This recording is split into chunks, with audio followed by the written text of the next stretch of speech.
နိုင်ငံတော်ဆိုရနေဖြင့်ကျမရေးကန်ကြမြင့်တင်ရေးတမျိုးသားလုံးကျမ်းမာကြံ့ခိုင်ရေးနဲ့ကျမ်းမာရေးအစဉ်မြင့်တင်ရေးလုပ်ငန်းများကိုတည်ရောက်တဲ့မူဝါဒများချမှတ်အကောင့်ထဲပေါ်ဆောင်ရွက်လျက်ရှိရာ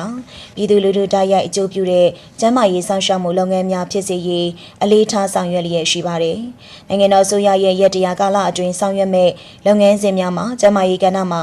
အာမခံအလုပ်သမားများရဲ့ကျန်းမာရေးဝန်ဆောင်မှုလိုအပ်ချက်ကိုထိရောက်စွာဖြည့်ဆည်းပေးလျက်ရှိပြီးလူနာများအားနှွေးထွေးပြုငါစွာဆက်ဆံရတဲ့အခြေခံကျန်းမာရေးစောင့်ရှောက်မှုနဲ့အထူးကုဆရာဝန်များကိုထိရောက်စွာဝန်ဆောင်မှုများဆောင်ရွက်ပေးလျက်ရှိပါတယ်။လူမှုဖူလုံရေးဖွဲ့နည်းနဲ့မန္တလေးတိုင်းဒေသကြီးအတွင်းအမခံအလုပ်သမားများကိုကျန်းမာရေးစောင့်ရှောက်မှုများကိုအလုပ်သမားစေယုံကြီးမန္တလေးမြို့နယ်လူမှုဖူလုံရေးစေကံ73ခန်းဌာနကြီးစေကံ9ခန်းစားကျုပ်စေကံ6ခန်းတို့ဖြင့်ဆောင်ရွက်လျက်ရှိပြီး2025ခုနှစ်ဧပြီလမှ2026ခုနှစ်မေလအထိလူနာဦးရေ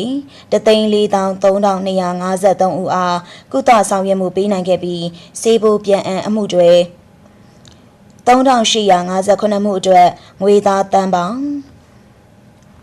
1138.48အားပြန်လည်ပေးအပ်နိုင်ခဲ့ပါတယ်။ပြည်သူလူထုကိုတိုက်ရိုက်အကျိုးပြုတဲ့ကျန်းမာရေးစောင့်ရှောက်မှုလုပ်ငန်းများဖြစ်စေရင်းနဲ့အာမခံအလုပ်သမားများအားကိုးအားထားပြုရတဲ့အဖွဲ့အစည်းတစ်ခုဖြစ်စေရန်အလုပ်ရှင်အလုပ်သမားများရဲ့အဓိကလိုအပ်ချက်ဖြစ်တဲ့ကောင်းမွန်တဲ့စေကူတာမှုဝန်ဆောင်မှုများကိုပေးအပ်နိုင်ရန်ကြိုးပမ်းဆောင်ရွက်လျက်ရှိကြောင်းသိရှိရပါတယ်ရှင်။